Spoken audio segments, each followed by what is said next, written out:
Hi everyone, welcome back to our channel. तो चलिए start करते हैं आज की video.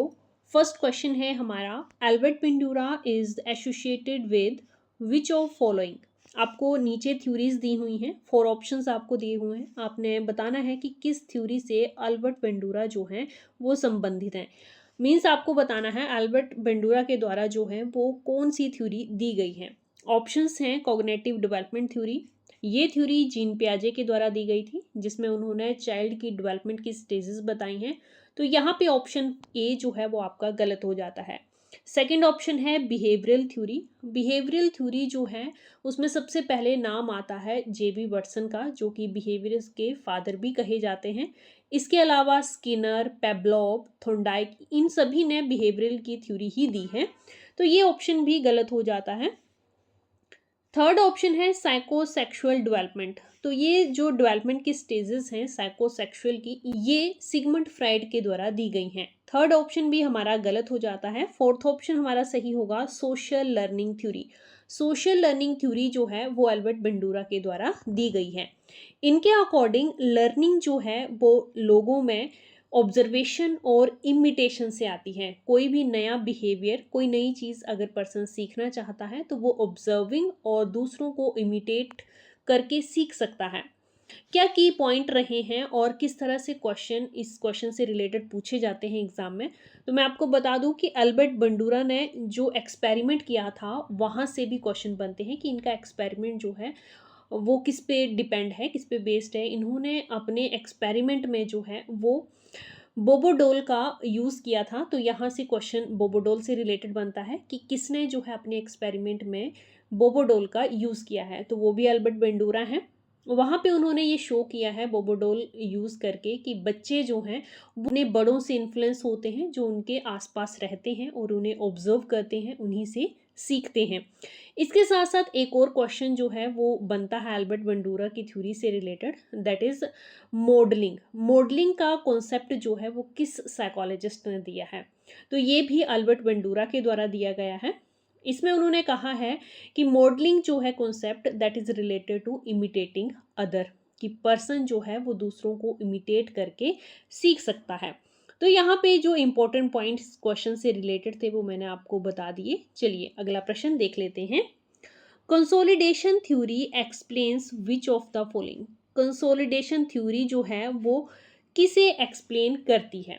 Motivation, memory, learning, creativity. तो यहाँ पे ऑप्शन बी जो है वो सही रहेगा, मेमोरी। इसे दूसरे नाम से मेमोरी कंसोलिडेशन थ्योरी भी कहते हैं। बेसिकली इस थ्योरी में यही बताया गया है कि शॉर्ट टर्म मेमोरी की इंफॉर्मेशन जब लॉन्ग टर्म मेमोरी में जाती है तो उसे कंसोलिडेशन होने के लिए टाइम लगता है। अगर वो टाइम दिया जाए तभी वो इंफॉर्मेशन जो है वो परमानेंटली स्टोर हो पाती है। ये रिलेटेड है मेमोरी से। नेक्स्ट क्वेश्चन जो है that is has classified the person in one of the following main type. क्रेशमर ने जो है वो पर्सनैलिटी से रिलेटेड थ्योरी दी है। ये एक जर्मन साइकाट्रिस्ट थे और इन्होंने अपने पेशेंट्स को ऑब्जर्व किया और उसी के बेसिस पे इनकी पर्सनैलिटी थ्योरी है। उन्होंने पेशेंट्स को ऑब्जर्व करके अपनी थ्योरी में पर्सन्स को जो है वो 4 टाइप में डिवाइड किया है। पर्सन की पर्सनैलिटी जो है वो किस तरह की होती है, इन्होंने बताया कि वो 4 टाइप्स की होती हैं। उन 4 टाइप्स को आपको याद रखना है। अगर वो आपको पता होंगे तो आप आसानी से इस क्वेश्चन का आंसर दे सकते हैं। वो 4 टाइप्स कौन कौन से हैं, that is picnic type, asthenic type, athletic type और फोर्थ टाइप है डिस्प्लास्टिक टाइप। तो ये 4 टाइप की जो क्लासिफिकेशन है वो क्रेशमर के द्वारा दी गई हैं। तो यहाँ पे सही आंसर होगा option D, all of this. जो ऊपर तीनों ऑप्शन दिए गए हैं ये तीनों क्लासिफिकेशन जो हैं वो क्रेशमर की पर्सनैलिटी थ्योरी में आती हैं। किस थ्योरी से ये रिलेटेड है ये भी क्वेश्चन बन सकता है। तो पर्सनैलिटी की थ्योरी इन्होंने दी है और ये जर्मन साइकेट्रिस्ट थे। अपने पेशेंट को ऑब्जर्व करने के बाद इन्होंने ये थ्योरी दी है। चलिए अगला प्रश्न देखते हैं। नेक्स्ट क्वेश्चन देखिए, the main characteristics of basic instinct is that which is found. जो मूल प्रवृत्ति की मुख्य विशेषता होती है वो किस में पाई जाती है?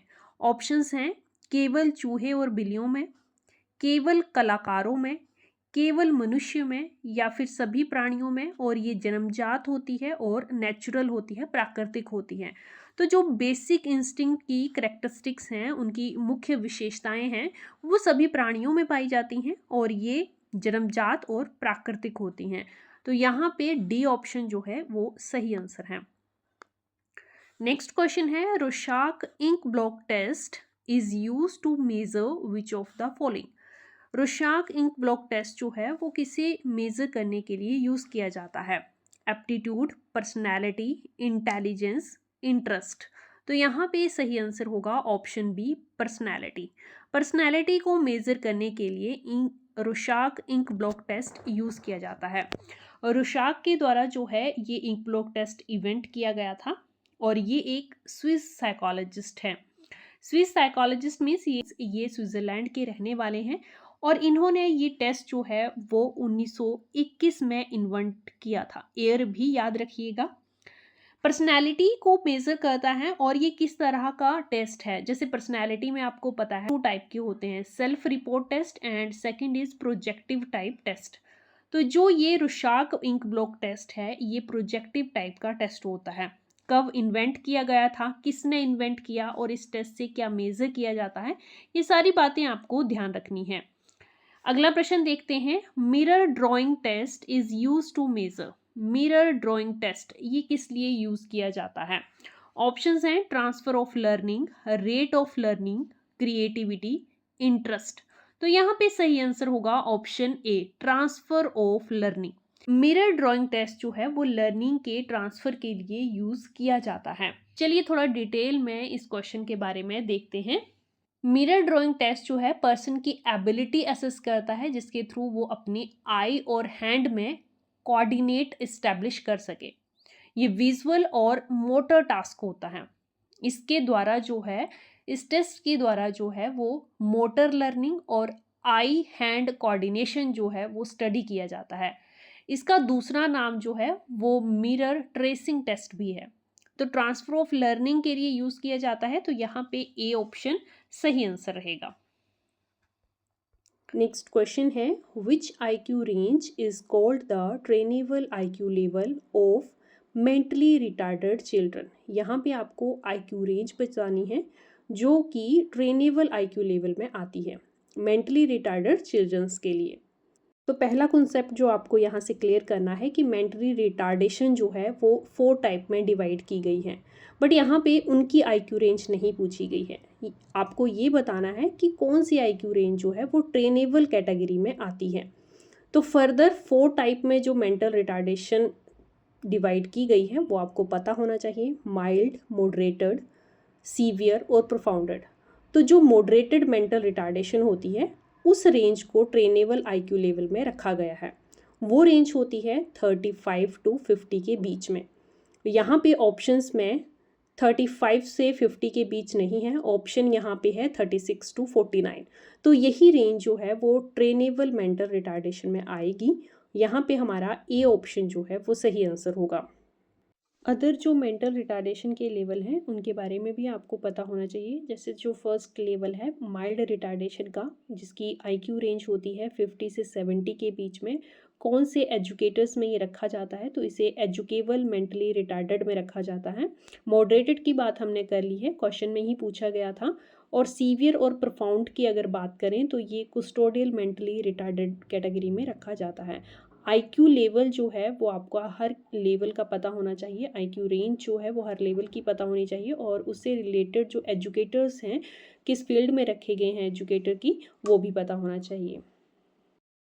Has given the concept of educational quotient for backward children. Educational quotient का कॉन्सेप्ट जो है वो किसके द्वारा दिया गया है?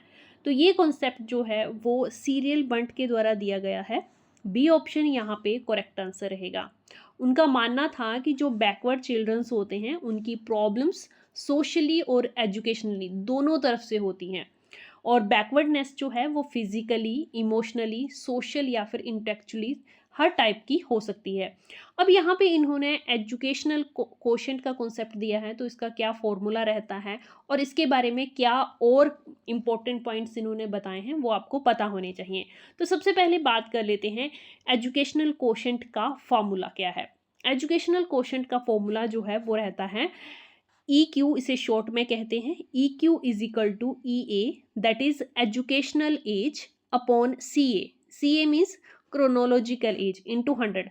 बेसिकली जो आपने IQ का फॉर्मूला याद किया है उसी में थोड़ा सा ऐड ऑन करना है। IQ में क्या होता है, ऊपर होती है मेंटल एज, तो यहाँ पे इन्होंने एजुकेशनल एज रख दी है। नीचे IQ में भी आपकी क्रोनोलॉजिकल एज रहती है, इंटू 100 होता है, और यहाँ भी सेम है। बस आपको मेंटल एज को जो है वो चेंज करना है एजुकेशनल एज से। तो EQ का फॉर्मूला भी आपको याद रखना है, ये क्वेश्चन भी एग्जाम में पूछा जा सकता है। एक और पॉइंट जो आपको इस क्वेश्चन से रिलेटेड याद रखना है कि सीरियल बंट के अकॉर्डिंग जिन पर्सन का एजुकेशनल कोशेंट 85 से कम होता है, 85 होता है या फिर 85 से कम होता है, वो डेफिनेटली जो है वो एजुकेशनली बैकवर्ड होते हैं। तो ये पॉइंट बहुत इंपॉर्टेंट है कि इन्होंने बताया है कि 85 वाले और जिनका EQ 85 से कम होता है वो चिल्ड्रंस जो हैं वो एजुकेशनली बैकवर्ड होते हैं। चलिए अगला प्रश्न देखते हैं। नेक्स्ट क्वेश्चन है, which among of following is different from the characteristics of a good test. Good test की जो विशेषताएं होती हैं उनमें से यहाँ पे क्या भिन्न है। ऑप्शंस हैं ऑब्जेक्टिविटी, वैलिडिटी, एप्टीट्यूड, रिलायबिलिटी। तो यहाँ पे आपको पता है कि गुड टेस्ट की कैरेक्टरिस्टिक्स कितनी होती हैं। अगर ये पता है आपको तो आप आराम से इस क्वेश्चन का आंसर दे सकते हैं। बेसिकली जो मेन है वो 5 टाइप की कैरेक्टरिस्टिक्स होती हैं किसी भी अच्छे टेस्ट में, उत्तम श्रेणी के टेस्ट में। कौन कौन सी, उन्हें डिस्कस कर लेते हैं पहले, फिर उसके बाद इस क्वेश्चन पे आते हैं। First is reliability, second is validity, third objectivity, fourth is norms and fifth is practicability. तो ये 5 जो है मेन कैरेक्टरिस्टिक्स होते हैं किसी भी अच्छे टेस्ट के, उत्तम श्रेणी के टेस्ट के। तो यहाँ पे जो ऑप्शन सही होगा एप्टीट्यूड होगा। एप्टीट्यूड जो है वो किसी भी टेस्ट के कैरेक्टरिस्टिक्स में नहीं आता है। यहाँ हमसे क्या पूछा गया था कि गुड टेस्ट के कैरेक्टरिस्टिक्स से जो अलग है वो आपको बताना है। तो ऑब्जेक्टिविटी, वैलिडिटी और रिलायबिलिटी ये तो गुड टेस्ट की कैरेक्टरिस्टिक्स होती हैं, बट एप्टीट्यूड जो है वो गुड टेस्ट की कैरेक्टरिस्टिक्स नहीं होती है। तो यहाँ पे C ऑप्शन हमारा सही आंसर होगा। अगला प्रश्न देखिए, अकॉर्डिंग टू जीन पियाजे the second stage of cognitive development is. Jean पियाजे ने चाइल्ड डेवलपमेंट की थ्योरी दी है जिसे cognitive development theory of children's भी कहा जाता है, और इनके अकॉर्डिंग जो है वो चाइल्ड डेवलपमेंट की 4 स्टेजेस बताई गई थी। इन्हीं 4 स्टेजेस में से क्वेश्चन आपसे पूछा गया है कि सेकंड स्टेज कौन सी है। इसीलिए मैंने जब आपको पियाजे की थ्योरी जो करवाई है तब कहा था कि आप जब इनकी स्टेजेस याद करेंगे तो आपको सीरियल वाइज स्टेजेस याद करनी है।